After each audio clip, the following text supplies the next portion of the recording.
evening, everyone, and welcome to the World Storytelling Cafe. I'm very, very pleased to be here. Grateful to John Rowe for having invited me, and to Mike and the team for just setting the whole thing up and keeping it running. And what a wonderful opportunity at these very difficult times to reach out and to feel connected and like a community, which we are, of course. So my name is Suzanne Arnold, or Suzanne the Storyweaver, as some people know me.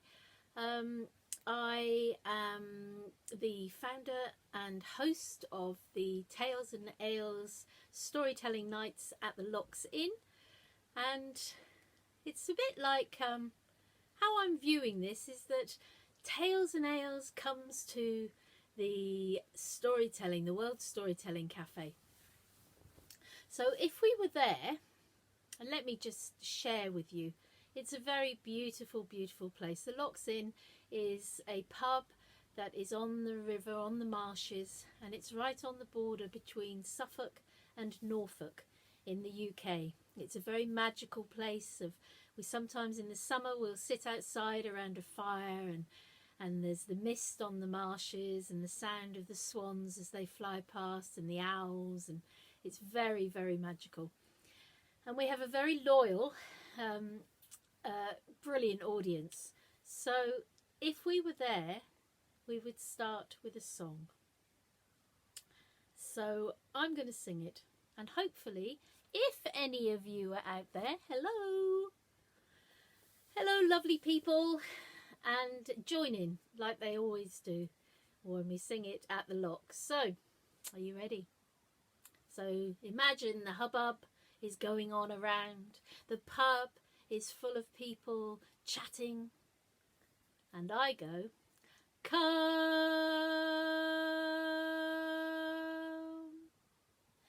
and slowly but surely everybody joins in. Come, lend me your ears, and I'll tell you a tale of a place far away and long ago. Come journey with me, and we'll see what we see in a place far away and long ago.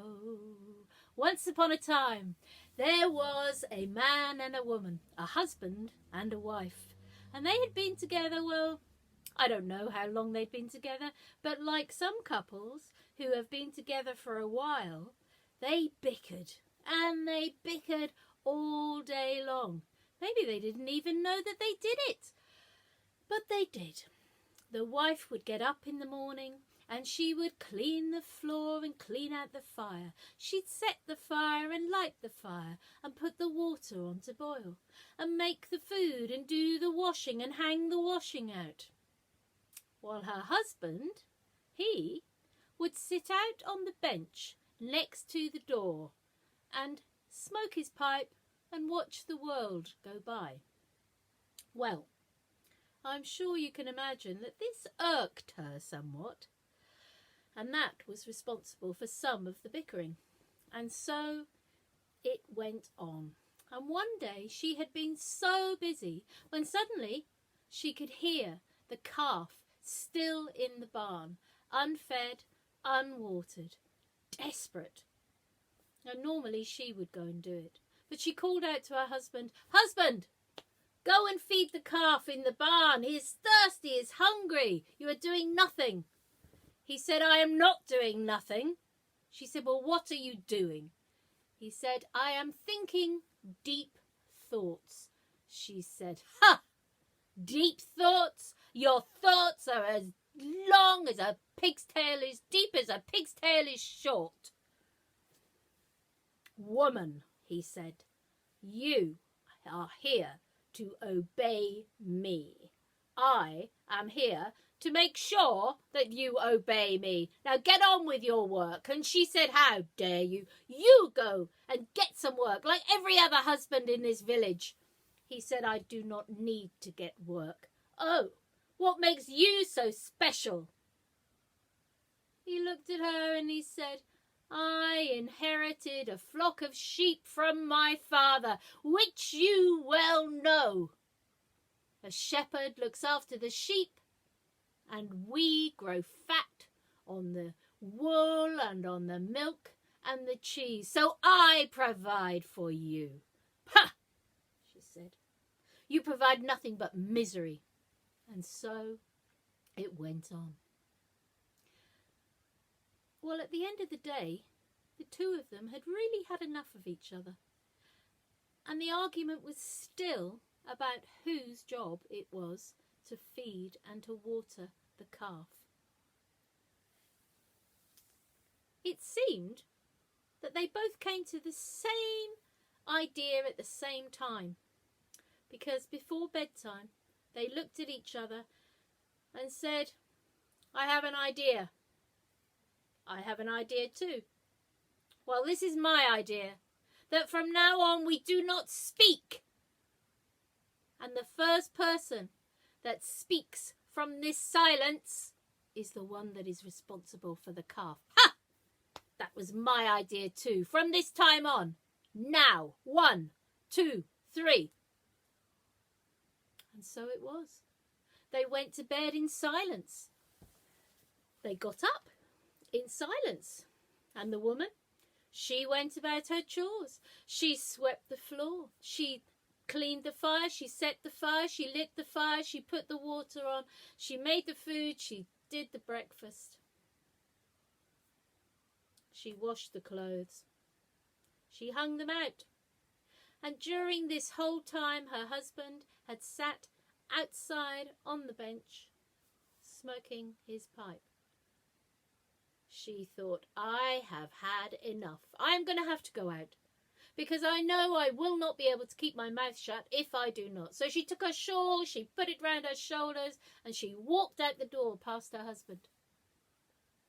He was about to say, Where are you going, wife?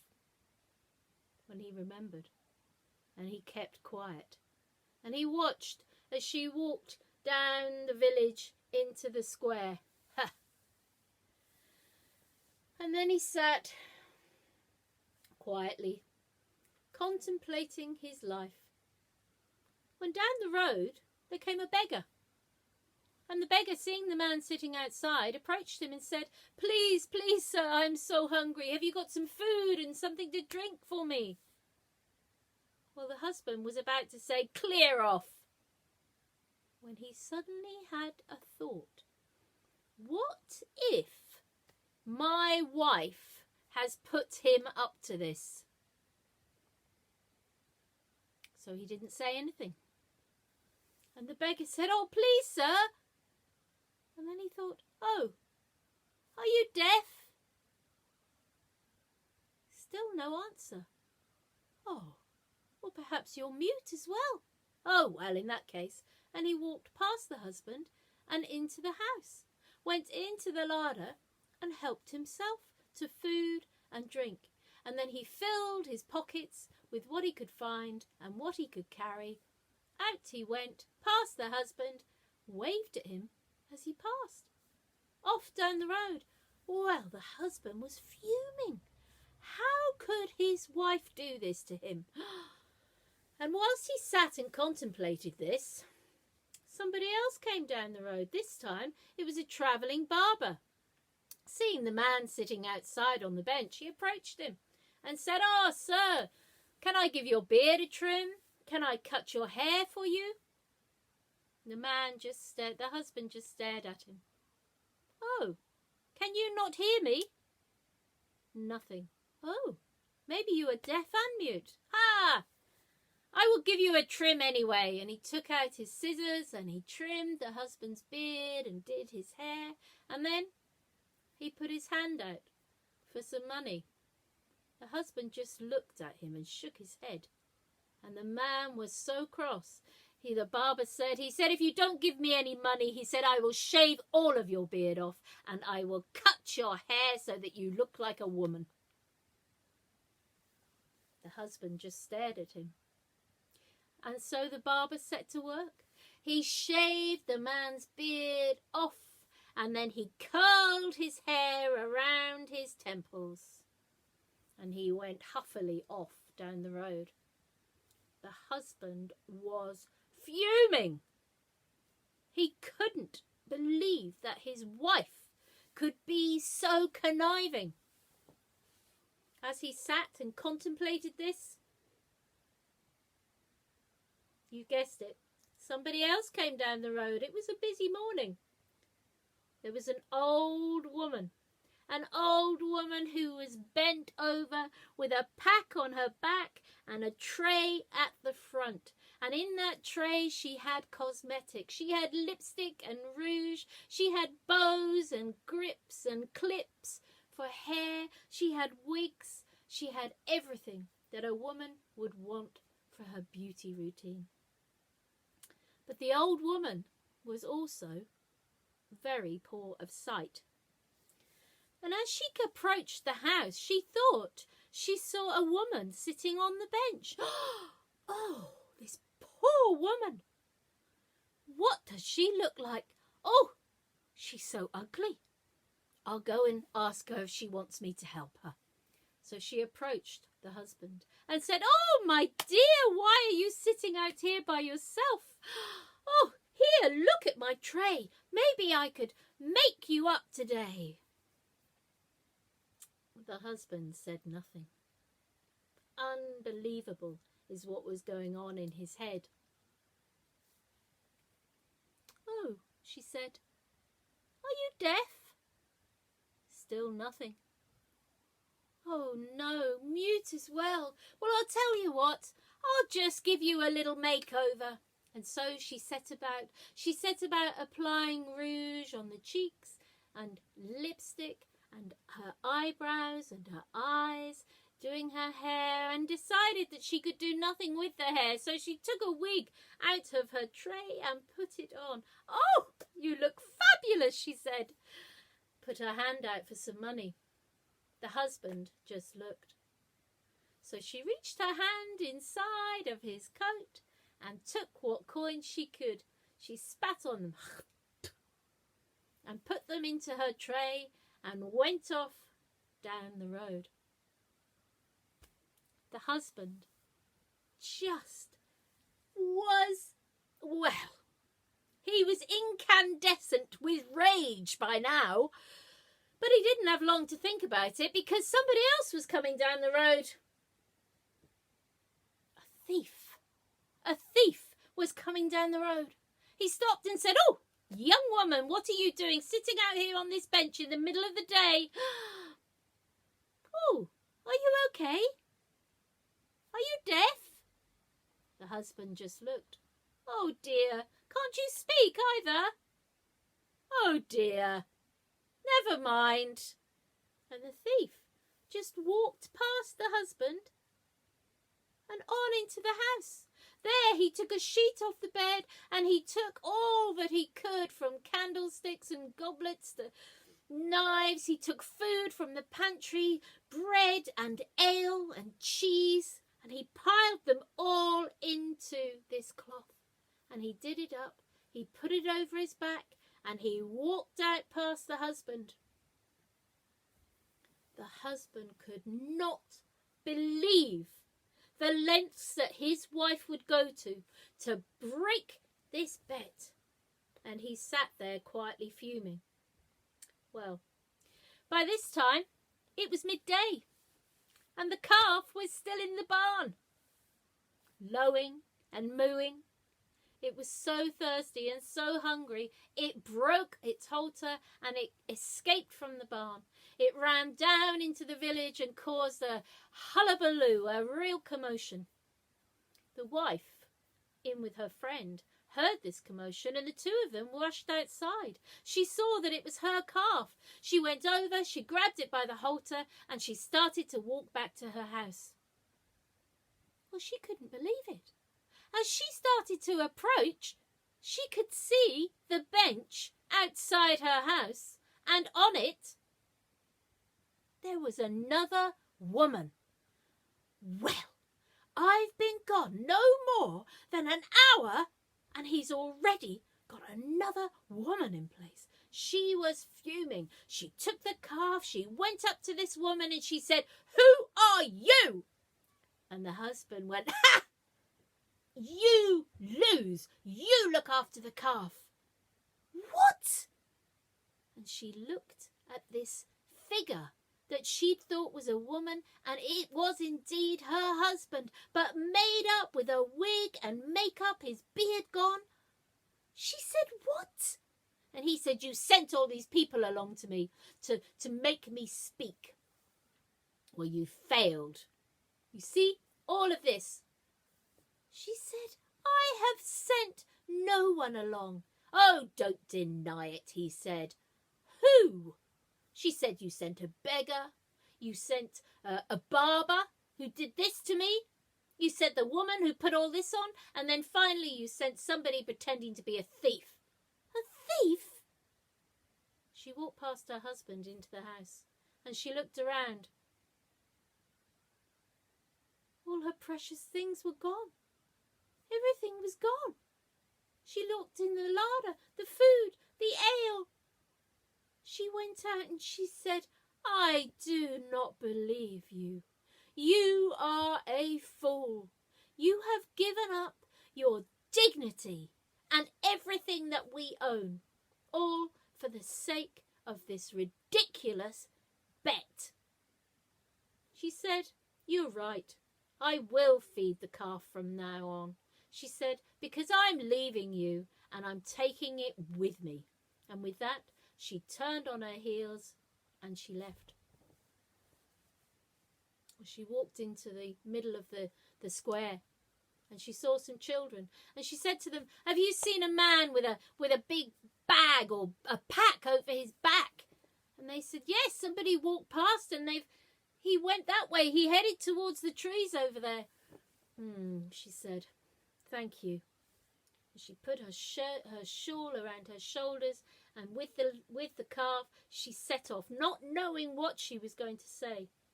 And as she set off and she got towards the woods, the sun was beginning to set. What was she going to say?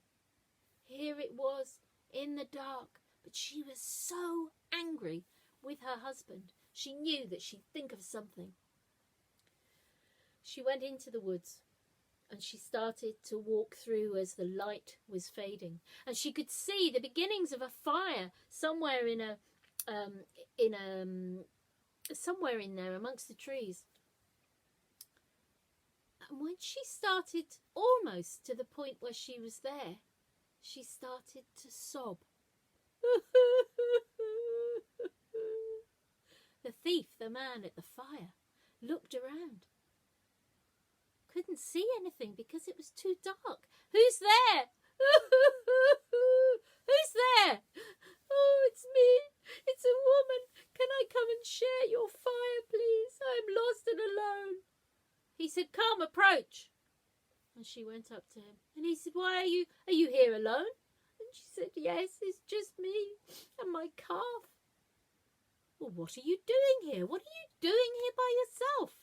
And she said, "Oh, I have run away. I was working for a terrible, terrible taskmaster who used to beat me. Nothing I did was ever good enough. And I knew that one day I would end up dead because of him. So I decided to run away. And I took this calf with me. But now I find myself alone. And I'm so afeared. I'm so frightened of being alone that I may well go back to him." The thief said, "Come, come. Come and sit down next to the fire and tell me your full story." And so she sat, and she told him what her life had been like, and the thief just sucked it all up. And he looked at her and he said, "Don't go back." He said, "I'm a thief, and it can be a lonely life. So perhaps the two of us could work together. Do you think that might work?" And she said, "Oh, it might. And he said, "So dry your tears. Come on, let's toast it. I have some fine ale here, I'm sure." And he took her ale out of the bundle and poured her glasses, her goblets, out and filled them. She pretended to drink hers while he knocked his back. And then for the next couple of hours, she sat and listened to him and made sure that his glass was full all of the time. And before long, he was so drunk, he just fell asleep. And once she was certain that he was asleep, she took off his shoes. She took off his trousers. She took off his top. She took everything off. And she bundled it all up in the things that he'd stolen from her and left him naked by the fire. By the time she got back to the cottage, the sun was coming up. But where was her husband? His familiar figure was not on the bench. She went into the kitchen. The floor had been swept. The fire had been lit. There was water boiling. There was food cooked. But where was he? She went into the garden expecting the worst. And there was her husband hanging up the washing. She looked at him and said, "Stop! That's woman's work!" He turned and he looked at her sheepishly, and they laughed. And he said, "No, it's not." And she said, "It is. It's woman's work. Give it to me." And she went to take over. And then they heard the calf. And he said, "I'll go and do the calf." And she said, "No, that..." And they laughed. And from that day on, well, they sorted things out in a way that they never had before.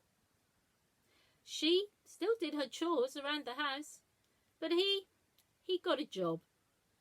And at night, when he was home and she had finished her day's chores, they would sit out on the bench together. And that's the story of the stubborn wife and the stubborn husband. Originally from Persia, I think, that one. Made its way all the way over here to the UK. So, I think that I was going to tell you, it's funny doing this, as I'm sure you've heard from many of the other storytellers. It's a funny old business not having an audience. So I think that I'm going to tell you another one. I use both of these from my set, which is about older women, actually, older women in folk tales. And this one, well, here we go. Long ago there was a king, and this king, well, he was considered to be a fine and fair king. And at the end of the day, he liked nothing better. After a hard day's reigning, he liked nothing better than to sit on the balcony, overlooking the street, overlooking the town, the city, and just to have a glass in one hand and to listen as his subjects walked along the road beneath him, and just to watch, to see who they were and what they were doing. Well, one evening, whilst he was sitting there, the sun gently setting, out of the corner of his eye, he saw a movement. And he looked down. And there was the strangest woman he'd ever seen in his life, he decided. She was very short, very old, with a crooked back, and it was almost like she was hovering above the ground. Well, he thought she was possibly the ugliest old crone he'd ever seen in his life, and he decided it was his job to tell her. So he started to shout over the balcony at this poor woman as she was minding her own business walking along. "Old crone, God, you're ugly. Which stone did you crawl out from under?" All the way along. And at one point, she just turned and she looked at him and then carried on. Well, it became a bit of a sport for him at this time of night. He would wait eagerly to see if she would come along. And whenever she did, he would heckle her, he would catcall her, he would just shout the most horrendous things. Crone, hag, dried out old bag, you name it, he called her it. Until finally she broke.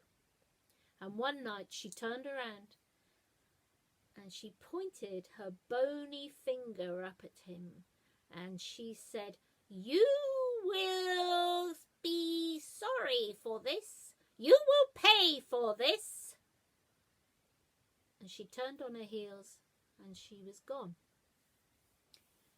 Well, the king felt a strange sort of iciness, a chill, start right in the core of his body that he couldn't explain, and he certainly wasn't about to tell anybody about it.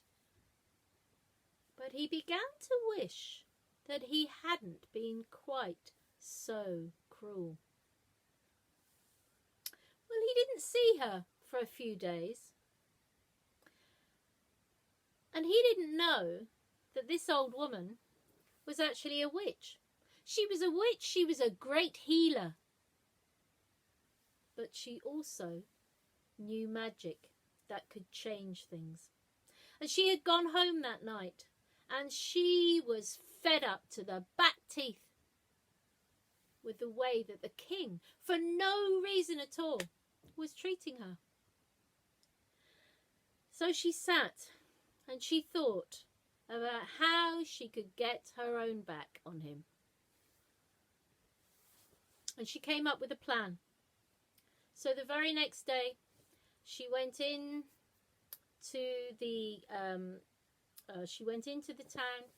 and in to see and have an audience with the Queen. The Queen was a beautiful young woman who was kind of heart and fair of skin, and the people loved her. The king, they were always a little bit scared of, but the Queen was lovely, and every day she would hold an audience for those that needed to see her. Now the old woman had changed herself into the form of a young woman. So when she went before the Queen, she said to the Queen, "Oh, Your Majesty, I hope that you will be able to help me, for I am just a poor woman with 2 young children, no job and no money to put food in their mouths." Well, the Queen felt sorry for her, and she said, "Oh, my dear," she said, come tomorrow. She said, "and you can become my bath assistant, and I will pay you for that. Come and find me tomorrow." So the old witch disappeared, and the next day she came back, and true to her word, the Queen said, "Follow me." And she took her down into the bath chamber, and she explained to the woman what she needed to do, and the woman got her bath ready with fine oils and hot water, and then the Queen sat in the bath, and she gave a comb to the old woman to comb her, to the young woman to comb her hair. But as soon as that comb touched the Queen's hair, so she felt a strange sensation run through her body, and when she looked down at her hands, she could see that her skin had gone all coarse and hairy, and it was coming all the way up over her body. She could see at the corner of out of her eyes that she had hairs sprouting out of her cheeks. She screamed, and she turned around, but the woman was gone. And she screamed until the maids came running, and they went and fetched the king. And the king came. And if it hadn't been for the beautiful eyes, the eyes of his queen, he would not have recognized her. She told him what had happened. And she said, "Please, please find this woman." Well, the king was beside himself. She was a young woman. How was he supposed to find her? There were many, many young women in the whole of the city. So he sent his guards out to find this woman. And he paced up and down on his balcony, looking all the time in case she should come down on the road below. The old woman had gone home, and she didn't feel good about what she'd done. She felt decidedly bad about it, actually, because, after all, it wasn't the Queen's fault. The Queen was fair and pure of heart. But the King, he was the one that had called her names. He was the one that had mocked her. And so bad did she feel about it that she decided that she would go in and she would reverse the spell. So she went into the castle, into the palace, the castle, but the guards would not let her in. They said that nobody was allowed in or out, that they were searching the place for this young woman that had put this terrible spell onto the Queen. And the old woman was arguing with them, saying, "Let me in, I know about this." And the King, he heard, and he looked across at the guardhouse and he could see the old woman, and he shouted to the guards, "Let her in!" And the old woman was taken up to the King. And he said, "Is this your doing?" And she said, "Yes, it is my doing. In response to you, to your cruel words, why did you mock me?" The King just looked at her and he said, "Change her back." And the old woman said, "I will change her back. But I will change her back because of her, not because of you.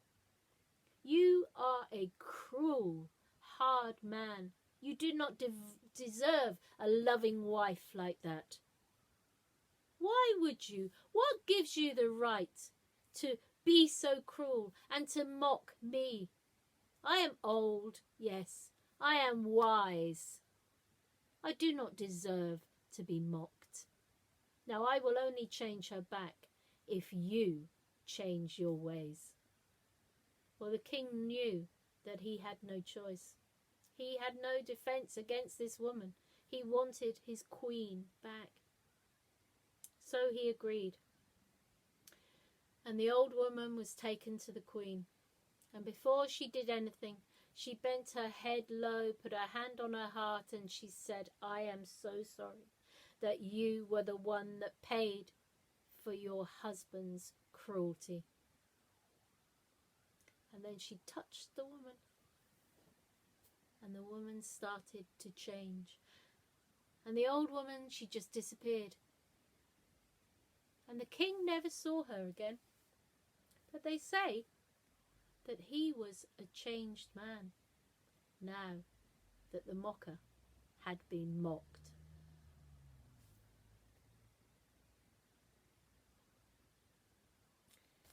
I have one more story for you, and this is one of my favourites.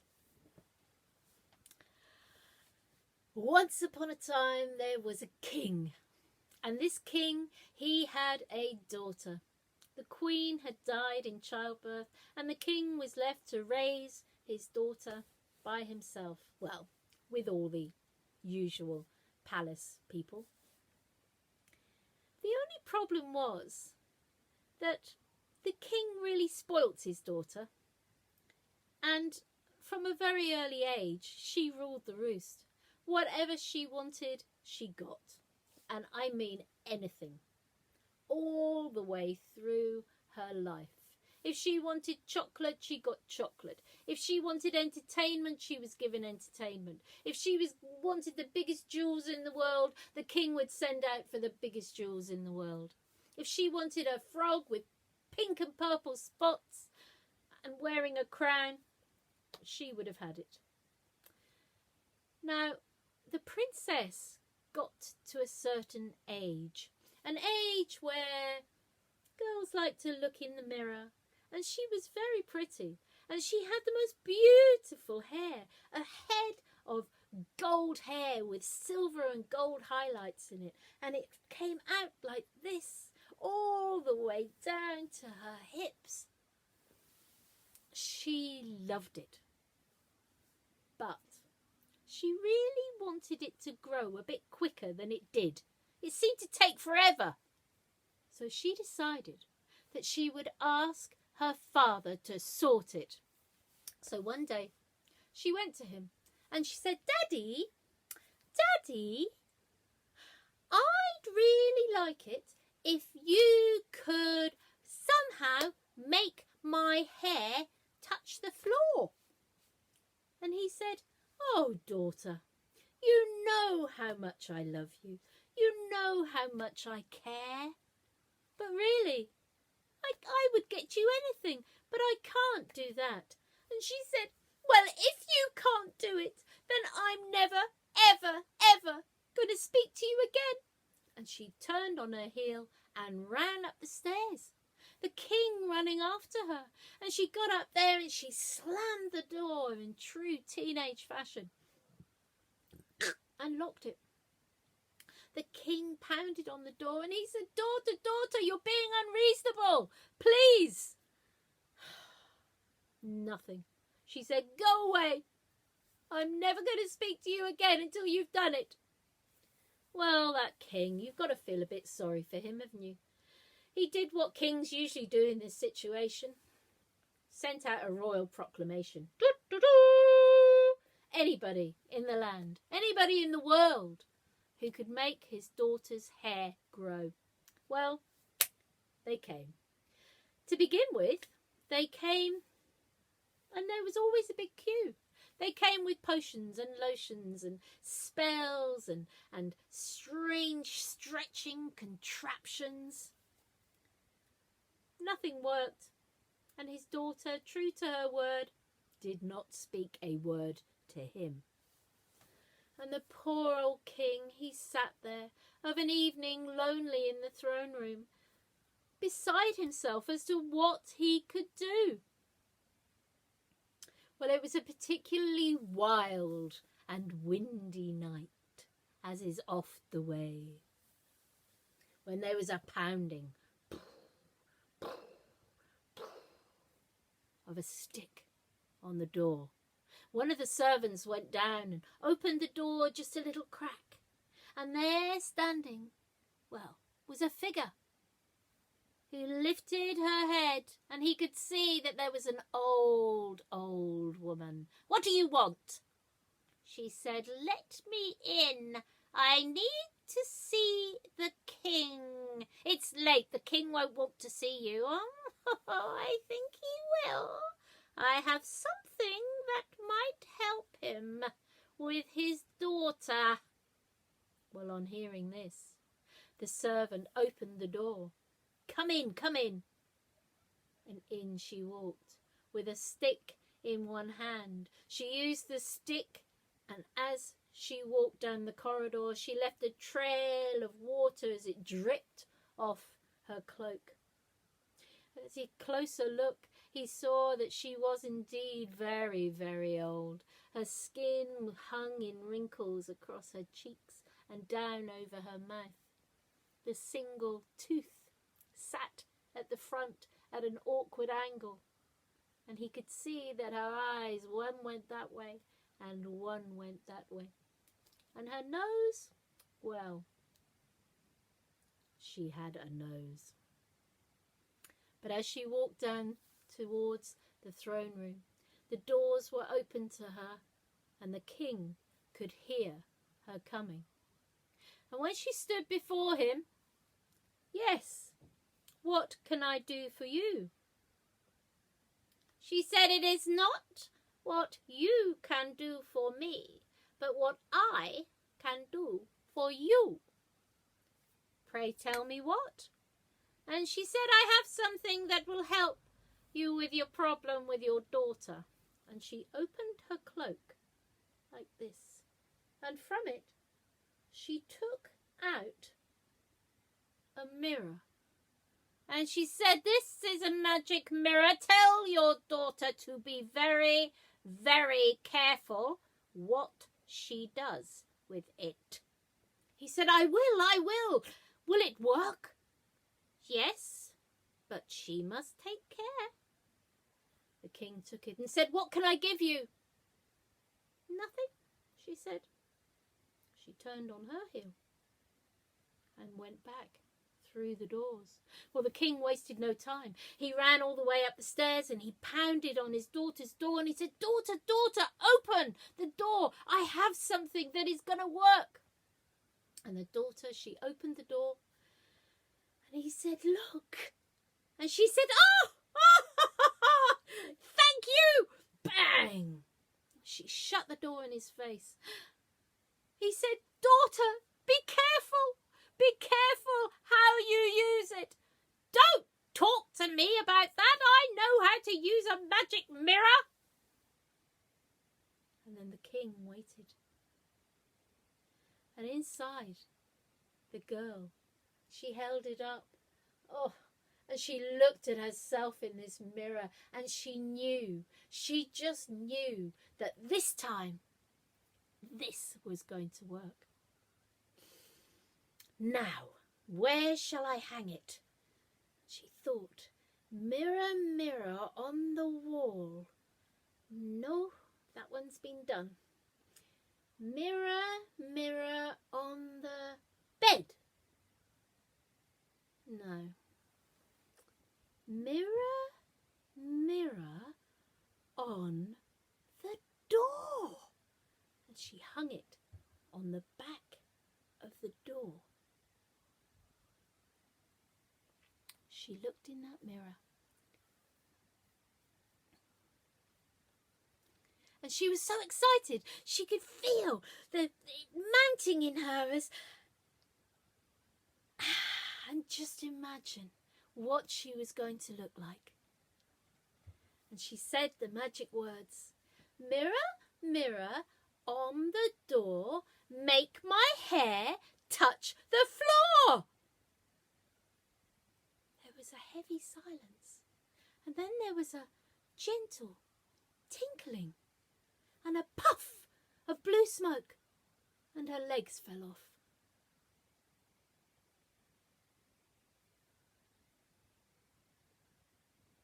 Thank you.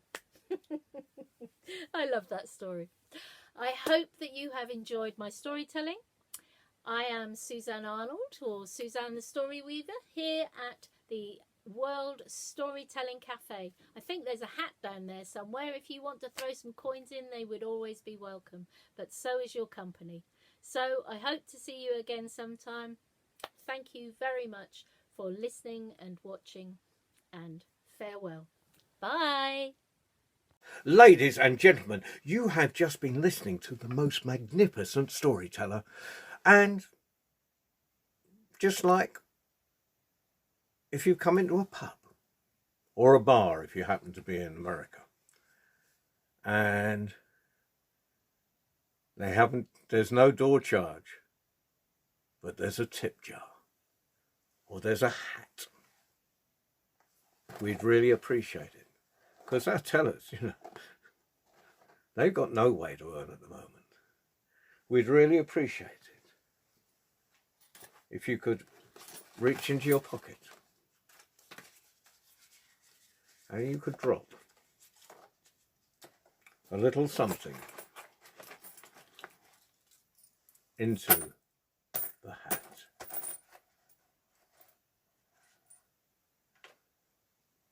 Thank you.